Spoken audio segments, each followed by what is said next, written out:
It's Post Big, it's Friday, and damn it, Lyle Lovett is in the room. He's got his guitar. He's a musician, you know, and he's just come out with, and we were talking about this a second ago, he has just come out with a critically heavily accepted album. Rolling Stone magazine gave it the 4-star thing. And would you venture to say, first of all, good morning. Howdy. Thank you for coming in. Thanks for having us. Would you say that so far, being a first and foremost kind of known as a country artist, would this album be your to-date best? Oh, no. But it's... Neat of you to say that. You know, no, truly. You want it to sell, and it's critically acclaimed, so it's probably not going to have a problem selling, but you wouldn't believe the number of artists come in here and just to, say, oh, this is my all-time best work, and it very well may be, but sometimes you think, well, no, the other album was, I like it more. But no, I'm not saying that. I like this one. I like all my albums just the same, Mm-hmm. as if they were children. It wouldn't be right to the records to talk about them. So are you producing them as well?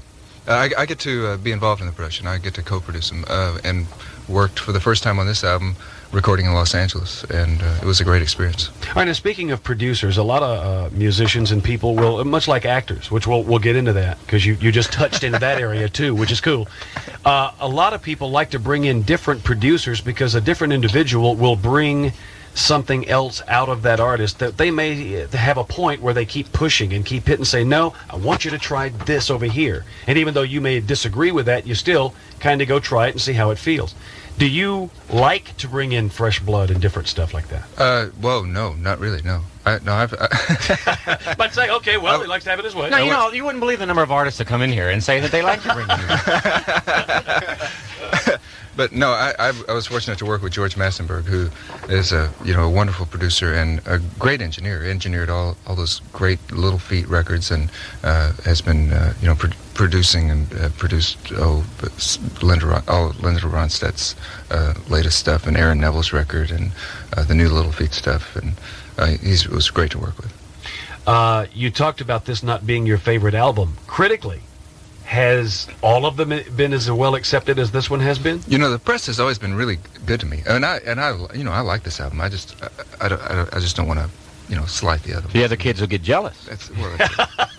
Can't have that going on. To describe, if you haven't heard about this new album, the critics, Rolling Stone magazine, praised it, saying it's wickedly intelligent and absurdity and wit. It brings out his absurdity and wit.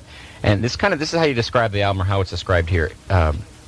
A series of conversations with God about death, women, and food. He calls it his gospel death album. Wow. I was just trying to be funny. It worked. Yeah, it did. Now you're doing the shows thing. You're going to be at the Will Turn in September? No, August 1st and 2nd. Oh, it says September. Okay. We just go by our notes. So that's like next week then? Right, next Saturday and Sunday. Already sold out or still tickets to get? Love that. He doesn't even know. He has to look up his people. Huh? Sold out. Sold out both? Well, get out. There's no reason for you to be here. Can't sell some tickets, to hell with it. We want to hear you singing all, but... Yeah. Could you got your stuff on. Could you do something for us? Oh, yeah, we'd love to. Cool, man. This is John Hagen, who's with me. Hi, John. Good morning. The cello player. John plays cello. You wouldn't believe the number of artists who come in here without a cello player. There's not many that do that. Couldn't believe it. I never go anywhere without one. And both already have their beach tar removers, so they're happy. Yeah. John, do you need a mic to sing on? Or? Absolutely not. Would you? Okay. That'd be kind of interesting. All right.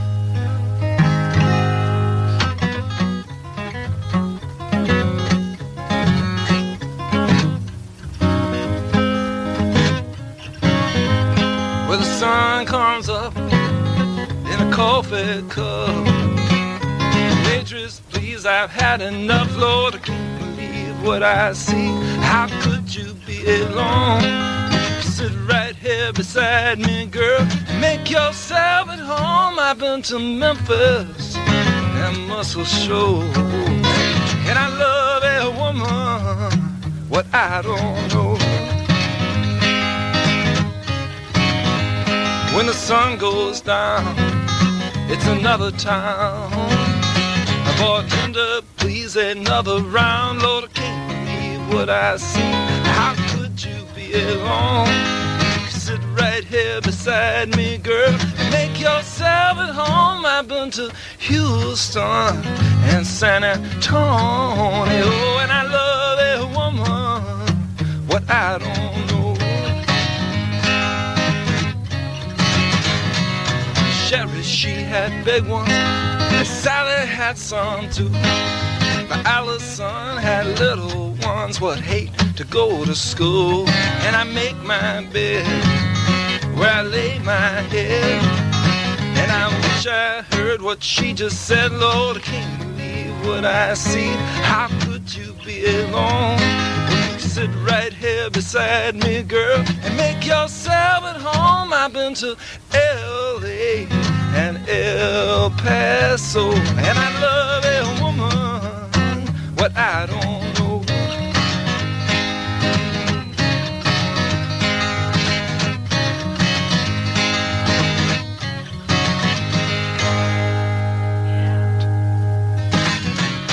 Sherry, she had big ones, and Sally had some too. But Allison had little ones what hate to go to school.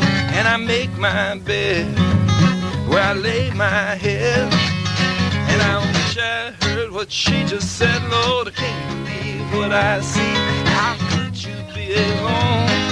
You sit right here beside me, girl, and make yourself at home. I've been to and where I go, I love a woman, what I don't know.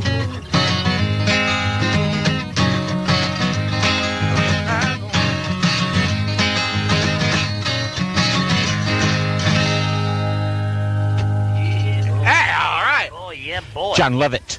Yeah, boy. Jed. No, I mean John Hagen and Lyle Lovett. Yeah, he goes by John sometimes, or Lyle, whichever one he would pick, you know. I got to screw up a name at least one time on the show. Called Doris Day Dorothy the other day. The name wizard strikes again. Here we Sorry. sit. Hey, for like 2 weeks, I heard Lyle Levis coming. I thought he was the guy that was on Saturday Night Live and in League of Their Own at the very beginning. For the longest time, and then someone told me I was wrong. Do that liar bit. Do that for us. All right. The cool thing about your music is it does cross over. You experiment a lot, and you're out there on the edge. Do you look at it as experimentation, or do you just look like? Do you think of yourself as a country singer?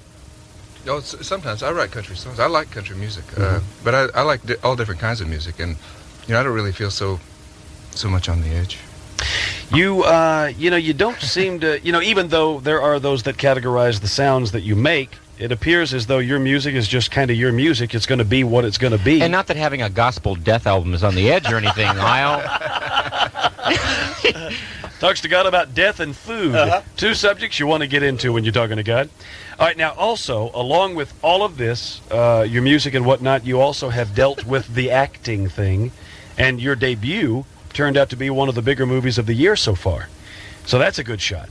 That was really a great thing. I was so excited. We got to talk about. Do we need to do a break here? All right, let's do a break, and then we'll come back and get into that thing, because you must have a lot of different stuff that you want to talk about as far as that. That'll be real cool to get into.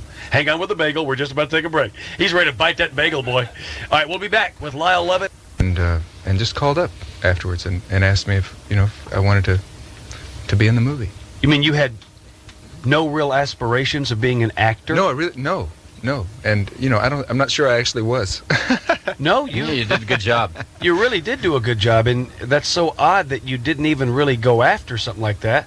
Well, it's a very nice thing, and working with Robert Altman and all the all the actors in the cast were just great to me, because they knew it was my first time, and they really tried to make me feel okay about it. Seemed to me like it wasn't like the situation where you heard you were going to get this role, so you ran out and took like as many acting classes as you could. You just went in there, memorized your lines, and were real natural at it. Is that what happened? Well, We're assuming not. All right. Altman was really great to me, and in fact, I told him I said I've never done this before. I want to do a good job. Should I take some acting lessons? He said no, they'll just screw you up. So I didn't, and I stood out there. Most of what I was doing, I think during the shots was what I was really thinking was, okay, now what am I supposed to do? So Well, now, the experience of making a movie, from what we understand, it's a very long, dry day where you may be out there for 18 hours and literally stand in front of the camera for 10 minutes. So how did you do your day? You hang out in your trailer, play your guitar, read, what? I hung out on the set. I hung out with the sound man a lot. Altman uses a very interesting and unusual sound technique in doing films. He records multi-track, and so I hung out with the sound man and could listen to all the different tracks going down, and it was interesting. I mean, there was always something to. It was such a new experience for me. I mean, there was everything was new, and there was always something to be interested in. How did you feel about the thing after you saw your work on the screen, the big screen? You say, what was your opinion of yourself? Oh, it made me really nervous. And after the premiere, I went to the premiere in New York, and on the way out of the theater, actually, some guy said, "I like your singing better." Okay. What do you want to do anymore? And was it Robert Altman that did that, or he's an honest guy again? Yeah. Well, I mean, do you want to go back and do any more now, though? You did that. He asked me to. They start shooting a new one next week, and he's asked me to be in it. So yeah, I'm real excited about it. Wow, man. Jeez. Yep. Hey, Nadine. Go ahead. Hi. Speak to Lyle. Hi, Lyle. Hey, Nadine. Getting married in 8 weeks, and we've been doing some family planning. I used to do weddings. But got the movie thing going. Anyway, we're hoping, 3 times a lady?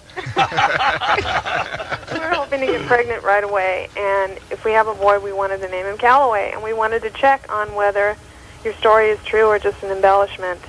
No, it really is a true story. It is? Yeah. Well, then hopefully we'll get a new one. You're gonna have to help us for this true story about Calloway thing. Wow. There's a song on the record that talks about. Well, it's a song I wrote about people in my family who have died, and sort of talks about how some of the people died. And I had a second cousin, and this was when I was very young, but it was a terrible thing, and he choked to death on a peanut butter and jelly sandwich. As a kid? Yeah, when he was 2, and so there's a verse about that, and I was when it happened, my mom told me about it in a way of like saying, so be careful, watch yourself. It was sort of more of a warning. Yeah, it was. So All right, well, hopefully we'll get another one out there for you. thanks for calling. All right, bye. Well, how are your parents? What kind of influence? Your family still lives in Houston, we read, since like the 1800s and whatnot, so you would assume you still living in Houston, you're real close with mom, dad, and all the brothers and sisters or whatnot. What kind of relationship did you have with your parents as you grew up? My folks never gave me a hard time about wanting to play music. They sent me to school and didn't throw me out of the house. They let me move home whenever I was out of money. So They ever give you a hard time about the haircut? My parents do. It's like, it's how I want to wear my hair, Dad. Tough days. my mom always says, "We love you however you are." Cool. That kind of thing. Well, which means I wish you'd get a haircut. Yeah. And Dad just puts a for rent sign on your bedroom door when you come home. You live here, you pay me. Which means get a haircut. All right, let's go to Paul. Yes. You're on the air with Lyle Lovett. Mark and Brian, good morning. Good morning. Morning. Lyle, who were some of your early influences in music? I first started to learn how to play guitar by learning songs that Guy Clark wrote, and Townes Van Zandt, and Willis Allen Ramsey. People from Texas that I could go down and see play when they came through town. They played places that I would that's to. great. Robert Earl Keen Jr., you and him wrote some songs together? Yeah, Robert and I are buddies from school, and Robert's great. Yeah. Mark and Brian, do you guys have any tickets for the show? No. He is going to be where now? Sold out. Oh, yeah, next week sold out. We could probably sneak 1 or 2. Nicole says we don't. Instead, we'll just give you $1,000. He loves to hear a loser mind. Tell you what, just go down and stand by the garage door and just listen to the music through the door. You'll enjoy I that. saw you in Anaheim, by the way, Lyle. That was a great show. Oh, thanks for coming. Yeah. Tell us, we've never seen him live, Paul. Is he, or you can answer this too, are you personal with the audience or just one song after another? Do you No, like he's to very personal with the audience. Cool. So he stops down and talks and Yeah. I don't talk to anybody. Has some jokes. Oh, jokes? I like your dry sense of humor, too. That's great. Thanks. All right, thanks a lot for calling, Paul. Yeah, bye. Why don't we, you still got your stuff on, why don't you sing one? Okay. It can be anything at all you want to do. This is a song that I wrote with Willis Allen Ramsey, one of my favorite songwriters. And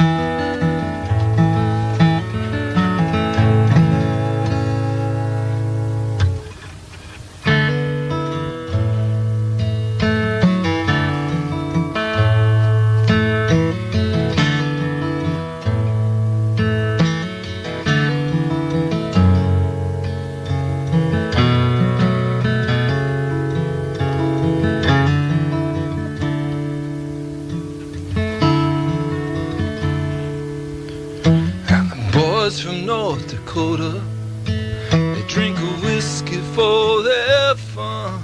And the cowboys down in Texas, they polish up their guns. And they look across the border to learn the ways of love.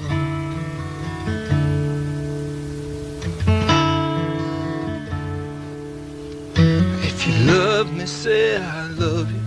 If you love me, say I do. If you love me, say I love you. If you love me, say I do. And you can say I love you. And you can say I do.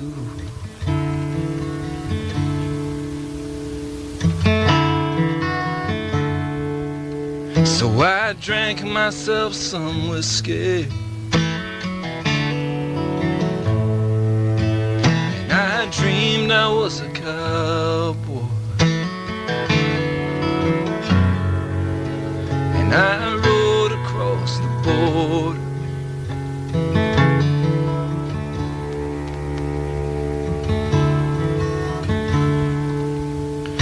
If you love me, say I love you.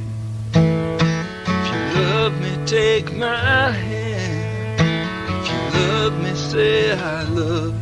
If you love me, take my hand. And you can say I love you.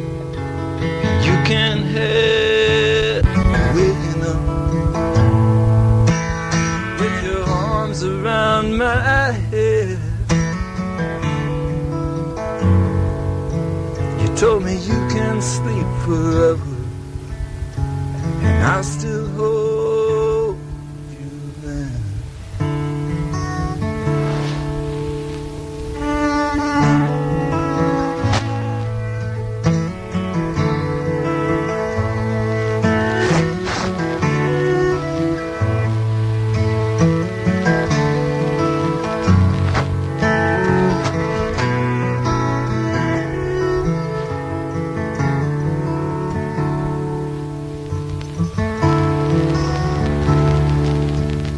Now the weather's getting cold, and it's even cold down here. And the words that you have told me, they hang frozen in the air. And sometimes I look right through them, as if they were not there. And the boys from North Dakota, they drink a whiskey for their fun. And the cowboys down in Texas, they polish up their guns. And they look across the border to learn the ways of love.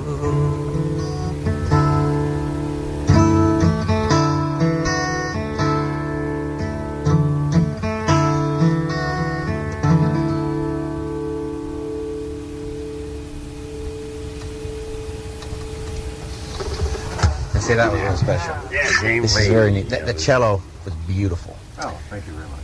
Okay, well, geez, Lyle, love it. We still have a lot of calls on the phone. That was intoxicating. That was quite nice. Thanks. Is it tough to do in the morning? Oh, yeah. Is it? Oh, yeah. It's tough. Well, it's, singing is a hard thing. You know, That's a good song. when you were doing the player, and we talked about all the time there was to kill, did you have your guitar with you? And if so, did people on the set crowd around periodically? And Lyle, do us one. Oh, that'd have been nice. No, nobody asked me to play. No. You're kidding. We did get to play. We played some parties that, But no, I didn't take my guitar down.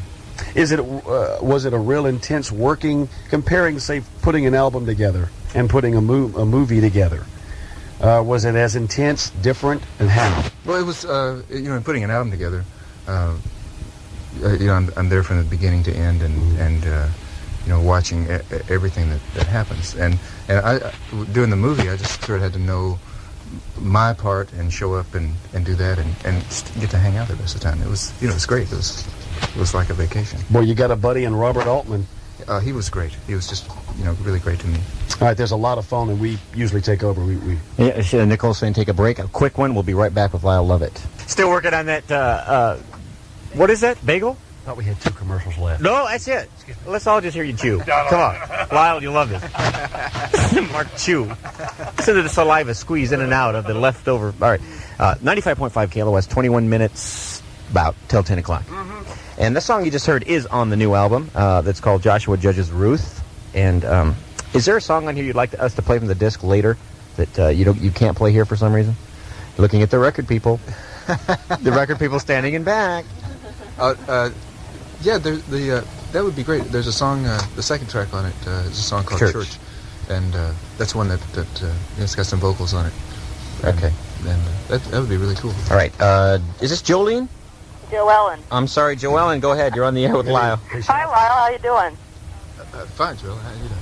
Okay. I met you the last time you were kind of in town up in Santa Barbara, and just wanted to apologize for being a little bit rude and jumping up on you to get your autograph. But I just wanted to say I really enjoy what you do, and I usually enjoy that kind of thing. And if you ever want to go for a drink after the show, I hope you'll let me know. Thanks. You a married man, Lyle? Encore? No. Okay, cool. Right. What's that? It sounds like you got a shot, Joellen. Really? No. He's still wide open. All right. Thanks for calling. All right. Thank you. All right, you baby. Is this Bobby? Let me push it one more time. Bobby? Yeah. Go ahead, sir. Good morning. Morning. Hi. Good morning, Lyle. Gosh, I'm just calling. I saw you a couple years ago with Ricky Lee Jones at the Greek Theater, and I was sitting in the second row, and I never heard of you before, and I was just absolutely blown away by your ability to write songs.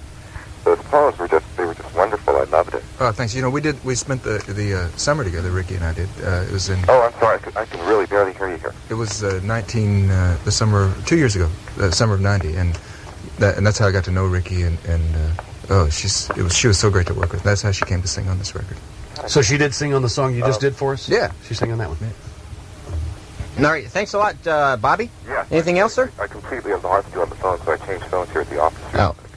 Oh, he'd been working with Ricky Lee Jones for a couple of years. Really? And she sings on this album. Can we expect... You got to turn that down. Can we expect to see him with Ricky again? I sure hope so. I'd love to work with her. She's just, she's well, my favorite. I took a friend to see the show the second night, because after seeing you the first night, it was like, God, I've got to see this again. Wow, you actually bought tickets? Pardon? You came No 2 comp? nights? We went out and bought Paid money for them? It was a piece to get in. 2 nights, well, thanks. It was a great show. It really was a great show. Hey, it was fun talking to you. Thanks for calling. Thank you. Bye-bye. A lot of musical artists have the concept or the album that they want to do, the something they want to do, whether it's work with a full orchestra or do an opera or whatever it is. Do you have that thing hanging out there that you want to go dabble with? I just try to... The main thing I'm concerned about is trying to write a good song the next time I write a song. And I've always gotten to do what I want to do. Mixing up all these different kinds of songs on my records. I've always... sort of been able to run amok. We always do like to ask, as far as writing, because we admire those with talent. How we do? We'd like to have some of that ourselves. The writing for you, how is that? How does it begin? How long does it take? Tell us everything you can about how you write a song. It's always different, and it's always something that I'm trying to figure out. It's like, writing one song doesn't help you write the next song, and for me, it doesn't help me figure out how to do it. So you get it off the synopsis off the back of the book? Yeah, well, that's it, really. Yeah. I don't know, Lyle. I don't know what I meant by that. I'm not real sure. Are you sometimes writing, several projects at once? If you're writing, do you write and finish, or do you sometimes write as whatever you can, whatever feels good, put it aside and do something else? Yeah, sometimes it does work that way. I mean, sometimes the song will sort of write itself, and then other times it'll like really be terrible and take forever, and so you give up on it and then write something else. Do you force yourself to sit down for a certain amount of time when you're in your writing mode, or do you just let it come to whenever you feel like you want to write something? I try not to ever force myself to do anything. It's no, I don't do that. I should be more disciplined about how I approach it, but I just sit around and play my guitar. And well, no, hell, you put out an album, it's got 12 songs on it, you're done.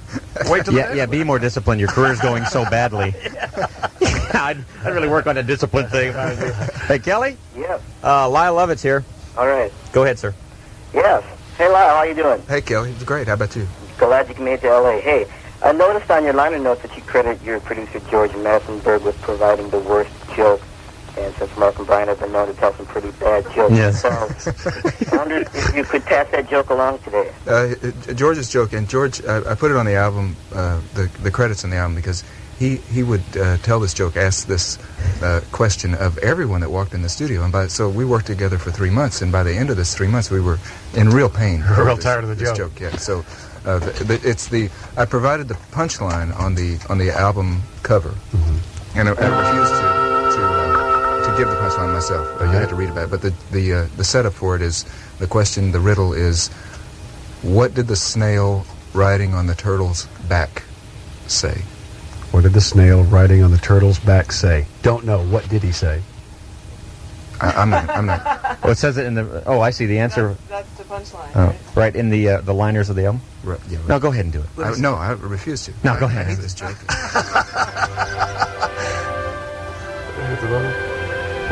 What did the turtle riding on the snail's back say? No, what did the snail riding on the turtles? Don't screw this up. Oh, no, geez, no, sorry, I know. It's a terribly incredible joke. What did the snail riding on the turtle's back say? Go ahead. No. He hates it that much. All right, well, it says it right there in the liners. Go ahead and... Is it just right here? Just what that's it. Yeah. Wee. Oh, God. Oh, we're sitting here cracking up with it, though. Hey, Lyle, were you aware that they traced back the very first case of PMS to biblical times? Oh, God. Listen now. How's that, Brian? Well, it was when Mary rode Joseph's ass all the way to Bethlehem. Wee.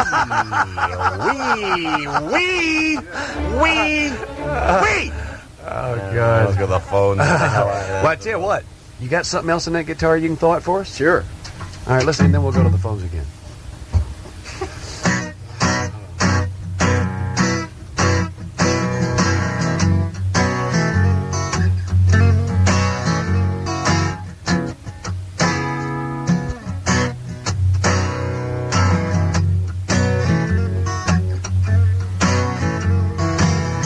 You don't have to live a life of sin. You don't have to break the law and break the law again. Well, you can make just one mistake, and it can take you to your grave. One bad move can turn your world upside down. It's such a shame, 'cause you've been so good up to now. Yes, I saw the light fall from your eyes. Yes, I saw how easy it was. But it never lied. And as the darkness touched your lips, they tried to warn your fingertips. One bad move can turn your world upside down. It's such a shame, 'cause you've been so good up to now.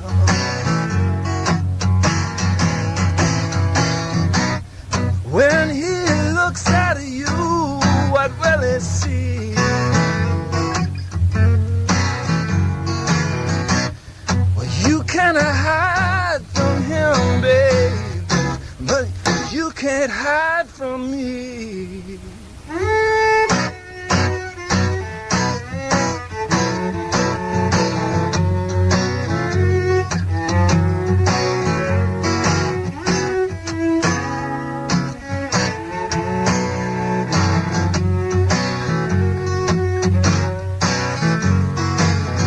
You know right from right and wrong from wrong. You know you can try to stop it, but you can't stop it long. And you just don't seem to be yourself, so you do it like you're someone else. One bad move can turn your world upside down. It's such a shame, 'cause you've been so good up to now.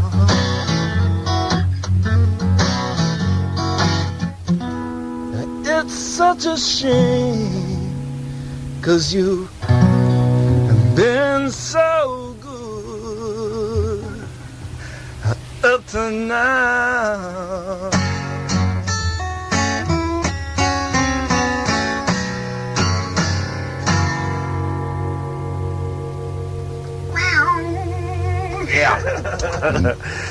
Let us ask you, in the process of putting your music together, with the first stage, the writing of the music and the lyrics, or going into the studio and putting it together, making what was in your head happen on a piece of tape, or if it's in front of an audience, performing it live, do you have a favorite in that process?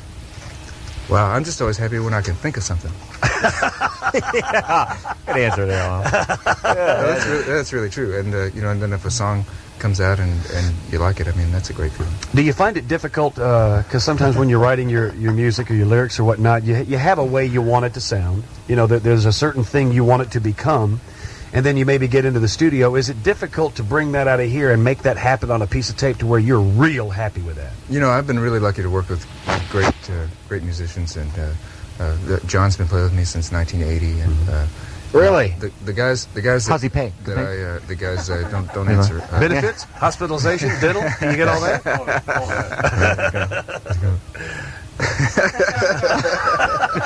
What is that? All right, we got a lot of people on the phone. And See, you're wearing 501 jeans. John's wearing plain pockets. I think we understand the story here. The big money's at. Okay, if we might want to do this business right here. If we could come back, take a few calls, and get one more out of there. Oh, sure. All right. Boy, he just throw it out. That's a bitchy. All right, stand by. Lyle Richard and tell him to sing our name too. And let us remind you, he will be at the Wiltern August 1st and 2nd. But both shows are sold out, so it won't do you any good to know about it. We talk about, we'll let you know this before we get too pluggy with it, because he's going to do another tune for us. But he does have his new album that is out and critically very well accepted.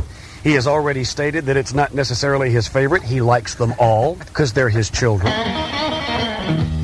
Huh? What happened? Oh, something technically wrong in the studio? A little extra rock report for you. Anyway, his album is Joshua Judges Ruth, and he's very proud of it. So if you'd like to grab a copy, if you like what you've heard today, go get some of it. Hey, Rick? Yeah. Go ahead. Now, you went to school with Lyle? Yeah, is this Mark and Brian? Yes, sir. Yeah. Love you guys. Love you. Now, all that good stuff. And What? Are we all done with that now? Yeah, I think we're all done with that. Now, Sometimes you will tell that? like high school, you mean? No, I went to grade school with him. It was a small Lutheran school back in Texas. What's your name again, first and last name, sir? Rick Tice. He's probably going, who? Ricky, what are you doing? Pretty good. Oh, don't even try. Hey, Ricky, what you doing? Yeah. No, I know Ricky. Do you remember me? Oh, sure. Yeah. How you folks doing? I'm doing pretty good. I'm living out here in California.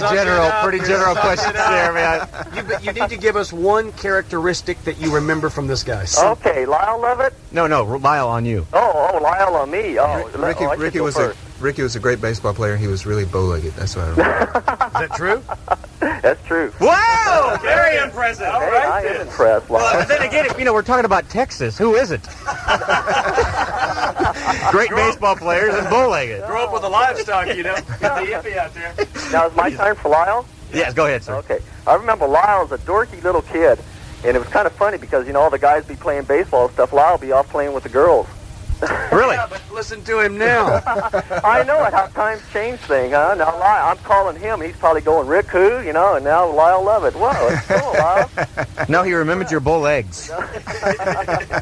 So, but is that true? You were kind of were you quiet as a little boy? As most poets are? I've always been very interested in girls. I didn't take that as an insult at all. No. Lyle. I mean, in retrospect, you're in the right spot, big fella. You had it going before any of us did. You matured quite a bit faster. All right, thanks for calling, Rick. Okay. So Nice to hear from you, Rick. Lyle. Hope to see you sometime, huh? Thank you, Take man. care. Congratulations on your career. Thank you. Okay, bye. For those that are, young kids and stuff that are musically interested, when did you start up with your guitar and your writing and singing and so forth? Yeah, my folks bought me a guitar when I was in grade school, like when I was 7. But I was never really serious about it. I didn't really pursue it. For me, it was something just that was fun to do, and I played kind of when I felt like it. My folks never pushed me at it. I think I took piano lessons for a couple of years, and like, it was a really terrible student. Like, never practiced, and I was always in trouble about it. And I, still when I walk by a piano, I get a cold chill. Really? Well, now, did you do lessons with the guitar? Or But just yeah, I did, sure. But it was something that, something that wasn't really serious for me. So it was like fun, and so I always enjoyed it. And then later on, I got more interested in it. But the writing thing, how does that come up? How do you can't take lessons to write songs. When did you You first... hang around with chicks when you're like 7. Cool, and it comes natural. That's how it works. When did you start putting things on paper and realizing, I can make sense with this? I started making up songs, when I was in high school, and that's always the hope. Do you remember one of your makes very sense. first ones? No. He does, but he ain't going to do it. Kevin, Yeah. you were a neighbor of Lyle's? Oh, yeah. I think he really does remember you. It's incredible to get through here. I had to tell him I was Dr. Kevorkian calling to ask for a request off this last album. All right, go ahead. You're on the air with Lyle. Hey, Kevin. Yeah, I just thought I'd call. We got a wild hair here breaking the work schedule. Thought I'd call up and say hello. Oh, thanks, Kevin. Oh, it's Kevin. What are you doing? Well, working, but don't tell my boss. Thanks for calling, man. Yeah, we tried like hell to get through here, and it seems like everybody in the world is calling. Well, that's nice, isn't it? That's really a good sign. Yeah, real nice folks there at the station. It took a minimum of wine and all sorts of persuasion to get Well, Get on there. well, thanks for calling, Kevin. Okay. Give me a call later. Okay, I will. Great. All right, now, you live in, you still base your home is in Houston, Texas. Yes. What do you enjoy? What is home? What happens? Do you have the ranch, or do you have an apartment, or what do you do? Really, just being able to go back and visit my family. I mean, that's the main thing. Mm-hmm. I get, I feel really glad that we get to go out and play. Get to work, and so when we're not playing, I enjoy getting to go home and see everybody. Mm-hmm. And that's the main part about it. You're on the road a great deal, though. Yeah, and lately, it's great. I mean, it's great to work when you can. Well, he is in town performing, but we tell you the shows have been sold out. Yeah, and we don't have any tickets and ain't going to get none, so, it won't do no good to suck up to us. No, we'll give you something else if you want to suck up to it. Why don't you pull something else out of there? And then we got to say goodbye.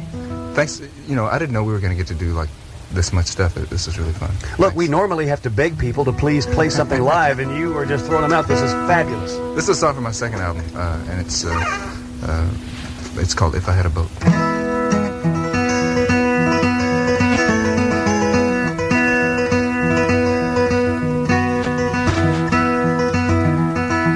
If I had a boat, I'd go out on the ocean. And if I had a pony, I'd ride on my boat. And we could all together go out on the ocean. Set me up on my pony, on my boat. If I were Roy Rogers, I'd sure enough be single. I couldn't bring myself to marry an old Dale. It'd just be me and Trigger. We'd go riding through them movies, and we'd buy a boat, and on the sea we'd sail. If I had a boat, I'd go out on the ocean. And if I had a pony, I'd ride on my boat. And we could all on the ocean, set me up on my pony, on my boat. Well, now the mystery masked man was smart. He got himself a Tonto, 'cause Tonto did the dirty work for free. But Tonto, he was smarter, and one day said, Kemosabe, oh, kiss my ass, I bought a boat, I'm going out to sea. And if I had a boat, I'd go out on the ocean. And if I had a pony, I'd ride him on my boat. And we could all together go out on the ocean, set me up on my pony, on my boat.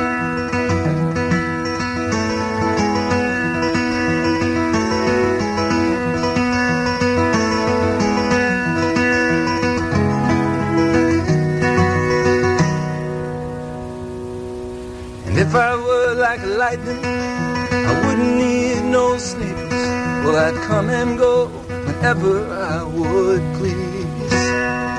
And I'd scare 'em by the shade tree, I'd scare 'em by the light pole, but I would not scare my pony on my boat out on the sea. And if I had a boat, I'd go out on the ocean. And if I had a pony, riding on my boat, and we could all together go out on the ocean, set me up on my pony, on my boat. I set me up on my pony, on my boat.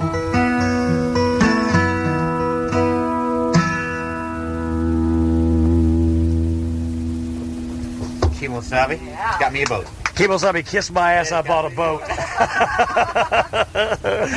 Oh, that's real nice right there. Okay, well, listen, Lyle Lovett is his name. Many of you did not get on the air with him. You have a lot of fans out there who did call and did want to ask you questions, but as always, we take more time than we should.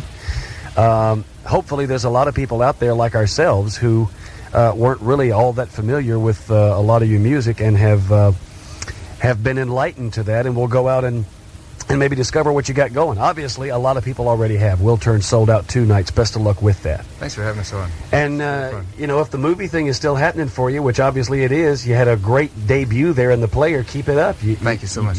You seemed real comfortable up there. Thank you very much. Cool, man. Thank you. See you later, Lyle. Thanks, Brian. All right. We will return Monday at 6 o'clock with another damn program. Let us just tell you what we have in store for us now, Lyle. We leave the studio, we walk up the hallway. Did you see that long hallway there? Yeah. It's a long walk up there. Yeah. Got to go to the boss's house. Yeah. Up his office up there. And we got to get chewed out for something. We just saw him. He just came down. Did you see him coming down the hallway just a second ago? Brian, did you see him? Yeah, oh yeah. His head was shaking. That's a bad sign. It is real chilly. Now, Lyle, the cool thing about your career is, I mean, you don't have to fess up to anybody. I mean, you can just do what you want to do, right? Yeah, well, yeah. Okay. Do you mind coming in the office with us while we get chewed out? You could, like, pick that boat tune out. Yeah. And be sure to throw the Kemosabe thing. He'll laugh at that. Hey, Billy, Mark, and Brian got a boat, so kiss my ass. All right. So we're going to go do that. You, in the meantime, have yourself a fabulous weekend. We will return to you on Monday morning. We've got several things we got to do. We have Arsenio Hall on Tuesday night. And Monday, we have Kirk Pingilly and Tim Ferriss from InXS. Okay, cool. InXS. That's a rock band, you know. They're coming. We may not be here. Yeah, so we'll let them do the program. We'll just stay home. We're going to end the show with one more Lyle Lovett song. He'd like us to play this from the new disc. Again, the disc is called Joshua Judge's Ruth. It's called Church. Thanks again for coming in. You were very enjoyable. You guys are great. All right, we'll see you Monday morning at 6, gang. Have a great weekend. With less butt than we had today. This is 95.5 KLOS, Los Angeles, California.